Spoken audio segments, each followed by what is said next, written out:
नमस्कार दोस्तों। Paris Olympic में मात्र 100 ग्राम वजन बढ़ने की वजह से फाइनल में न खेल पाने के बाद भारतीय महिला पहलवान विनेश फोगाट ने हालांकि कुश्ती से संन्यास की घोषणा कर दी है, लेकिन मुझे लगता है कि ये एक जल्दबाजी में लिया गया फैसला है।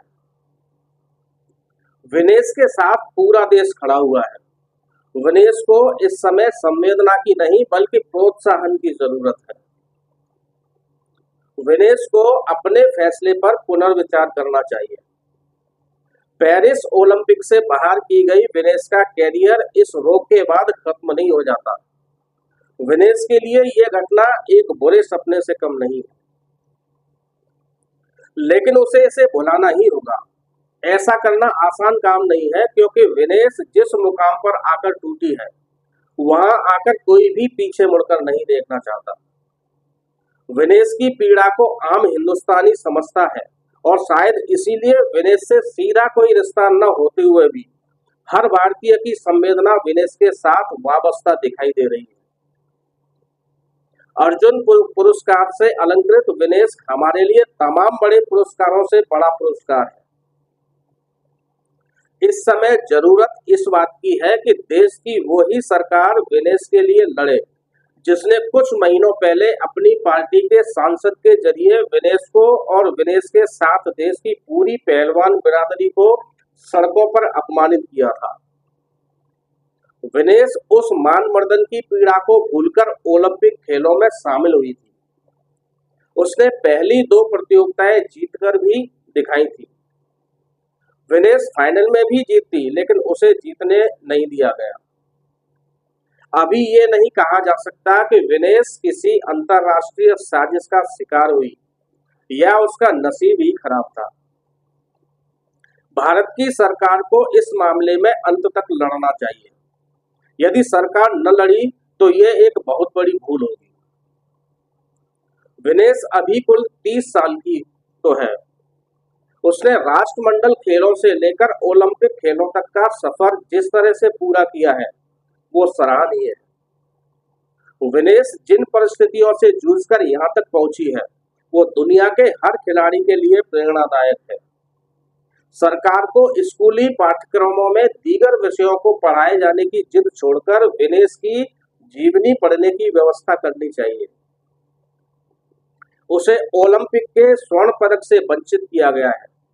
सरकार उसे देश का कोई भी सर्वोच्च नागरिक सम्मान देकर उसके घाव भर सकती है, लेकिन दुर्भाग्य यह है कि जब विनेश अपने जीवन की सबसे बुरी घड़ियों से गुजर रही है, तब सरकार की ओर से संसद में बताया जाता है कि सरकार ने विनेश को तैयार करने पर कितना खर्च किया। ये बहुत दुर्भाग्य है। सरकार ने विनेश पर जितना खर्च किया है, इतना पैसा तो देश के मंत्री एक दिन में खर्च कर देते हैं। आखिर 70 लाख रुपए की क्या कीमत है? ओलंपिक खेलों में भारत की हैसियत किसी से छिपी नहीं है। ओलंपिक खेलों की पदक तालिका में भारत विश्वगुरु नहीं बल्कि एक पुंछल्ला है। उसका स्थान 63वां है। आबादी के लिहाज से दुनिया का दूसरा बड़ा देश और खेलों में इतना फिसड्डी। जाहिर है कि इस देश में अभी तक की सरकारों ने खेलों के लिए ज्यादा कुछ नहीं किया। देश के पास 8,500 करोड़ का विमान खरीदने के लिए बजट है, लेकिन खेल के लिए नहीं। हाल के बजट में खेल के बजट में मात्र 20 करोड़ रुपए की बढ़ोतरी की गई है। इस बजट से भविष्य में कोई विनेश फोगाट तैयार नहीं की जा सकती। यदि भारत को सचमुच विश्व गुरु बनना है, तो उसे खेल के मामले में चीन से मुकाबला करने की दृढ़ इच्छा शक्ति पैदा करनी होगी। दुनिया जानती है कि खेल सरकारी प्रोत्साहन के साथ ही दृढ़ इच्छा शक्ति और खेलों को राजनीति से मुक्ति के बिना मुमकिन नहीं है। देश का दुर्भाग्य यह है कि आज भी देश के तमाम खेल संगठनों पर खिलाड़ियों का नहीं बल्कि नेताओं और नेता पुत्रों का कब्जा है। और ये स्थिति आज से नहीं, नेहरू से लेकर नरेंद्र युग तक बदस्तूर जारी है। न कांग्रेस ने खेल संगठनों को आजाद रखा और न भाजपा रख पा रही है। वे नेता जो खेल का ककहरा भी नहीं जानते, आजकल खिलाड़ियों का भविष्य संवारने का दायित्व निभा रहे हैं। बेहतर हो कि पेरिस ओलंपिक में चोट खाने के बाद सरकार सभी खेल संगठनों से नेताओं को एक झटके में हटाकर वहां खिलाड़ियों को बैठाए। राष्ट्रमंडल खेलों से लेकर ओलंपिक खेलों के लिए 1-2 महीने की नहीं, बल्कि निरंतर तैयारी की व्यवस्था करें। देश के मान सम्मान के लिए जितनी जरूरत सैनिकों की है, उतनी ही जरूरत खिलाड़ियों की भी है। विनेश फोगाट हमारे लिए एक आदर्श भी है और एक सबक भी। हमें उसे टूटने से बचाना होगा। यह सरकार की भी जिम्मेदारी है और समाज की भी। समाज विनेश के साथ पहले से खड़ा है, सरकार को उसके साथ खड़ा होना है और ओलंपिक समिति के साथ निर्णायक लड़ाई लड़ना है। जब तक विनेश को न्याय नहीं मिलता, भारत को ओलंपिक खेलों के बहिष्कार की घोषणा कर देनी चाहिए। जब तक सरकार इस तरह के कठोर फैसले नहीं करेगी, तब तक ओलंपिक खेलों के दकियानूसी नियम नहीं बदले जाएंगे। विनेश को फाइनल से पहले प्रतियोगिताओं में जीतने का सिला पदकों के रूप में मिलना ही चाहिए।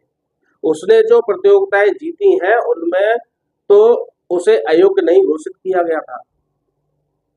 मैंने भावुकता में तमाम बातें कह दी, लेकिन मुझे पता है कि जो देश वोटों की खातिर देश की 85 करोड़ आबादी को 5 किलो अनाज पर जिंदा रखे हुए है, वो देश किसी भी सूरत में खेलों के मामले में चीन का मुकाबला नहीं कर सकता। ये आसान काम नहीं है। हमारे यहाँ तो ओलंपिक खेलों में पदक हासिल करने वालों को खेलों के लिए समर्पित करने के बजाय राजनीतिक के दलदल में उतार दिया जाता है, क्योंकि खिलाड़ियों के आभा मंडल से वोट मिलते हैं। आज देश के हर राजनीतिक दल के पास रिटायर्ड खिलाड़ी हैं। उन्हें अपने अनुभवों से भविष्य के खिलाड़ी पैदा करना चाहिए थे, किंतु वे राजनीति के जरिए सत्ता सुख भोगने का निर्लज काम कर रहे हैं। क्रिकेटर हो या पहलवान, निशानेबाज हो या मुक्केबाज, सबके सब राजनीति के शिकार हैं या राजनीति के औजार हैं। ऐसे में विनेश फोगाट का कुश्ती से संन्यास लेने की घोषणा करना उसकी हताशा का नतीजा है। सरकार को चाहिए कि वो विनेश को भरोसा दिलाए और खेल के मैदान से न हटने के लिए तैयार करे। विनेश का लोहा अभी समाप्त नहीं हुआ है। वो खेलों के जरिए देश की लंबे समय तक सेवा कर सकती है। हमारे परम आदरणीय श्री राकेश अचल जी की कलम से। दोस्तों, आपको ये वीडियो अच्छा लगा हो तो वीडियो को लाइक करके चैनल को सब्सक्राइब जरूर करें, और यदि ये वीडियो आप फेसबुक पर देख रहे हैं तो वीडियो को लाइक और शेयर के साथ पेज को फॉलो भी करें। नमस्कार।